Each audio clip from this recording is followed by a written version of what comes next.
the 14th, Paramount Chief of the Asokli State and former President of the National House of Chiefs, Dr. Miedo Wizonao. Also with us is the Paramount Chief and President of the Kuma Shima Traditional Council, Dufia of Puti, and the head of Royal Ajovia Clan, Nyafiaga of Anglo Kingdom, Dogby Nyaho Tamaklo the Sith. Dogby Miedo Wizonao. She was a once-in-a-lifetime woman. My mother was the light that seemed woven from something beyond this world. She carried a fire that crackled through every movement of her life. My grandmother moved through life like a flame that knew its own strength, bright, daring, and unafraid to burn with purpose. Her presence filled every space. To know her was to feel seen, lifted, and empowered. But beyond the power the world saw, who was she as a grandmother? What was it like to grow up beside that blaze of grace, elegance, mischief, and excitement? That is a story I want to share. She was the most fascinating woman, with stories pouring out of her every time she spoke. These were not ordinary stories. They were vibrant, dramatic, action-packed tales, delivered with a spark in her voice that made you feel as though you were living these stories right beside her. She found humor in the most unexpected ways, in the unexpected corners of life. Only she could transform National Geographic into a telenovela, turning the animal kingdom into prime-time entertainment.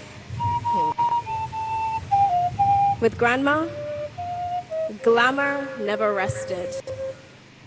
Even at home, she pranced around in high-heeled slippers, as if elegance itself were a language she spoke effortlessly. A quiet reminder that beauty for her was simply a way of being.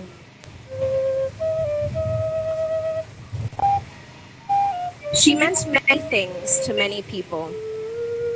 She was a mother to all, a matriarch who could bring even the mightiest man to heel, shrinking him back into a boy with just one look. Or in my case, at 20 years old, I was still expected to avert my gaze during any kissing scene on TV, with her fierce insistence on viewers' discretion. In her eyes, I will always be her baby.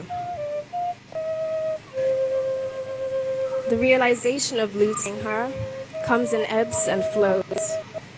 To imagine a world without her is to imagine a world without sun, without birdsong, without the hum of life itself.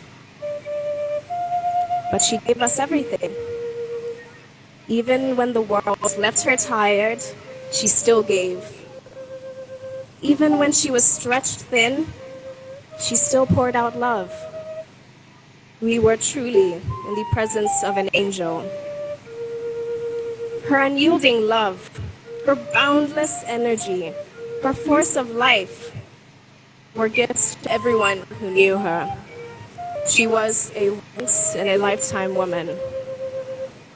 She strode through the world with purpose, whilst in 6-inch heels, propelled by a greater calling. Giving to my grandmother came as naturally as breathing. She showed us day after day what the definition of selflessness really is. She shaped my understanding of what it means to be a woman.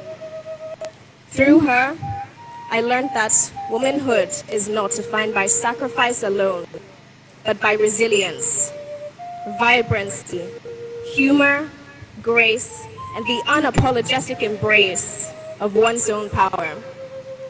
She was fierce when the world demanded strength, and gentle when the world needed softness.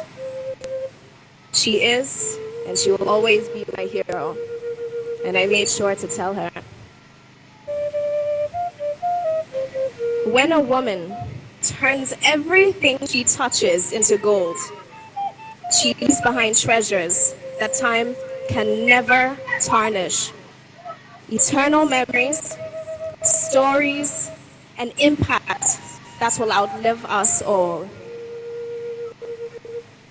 The greatest way we can honor her today is by living as fully, as boldly, and as joyfully as she did. She knew how to live. Now it is our turn to follow her lead. Thank you.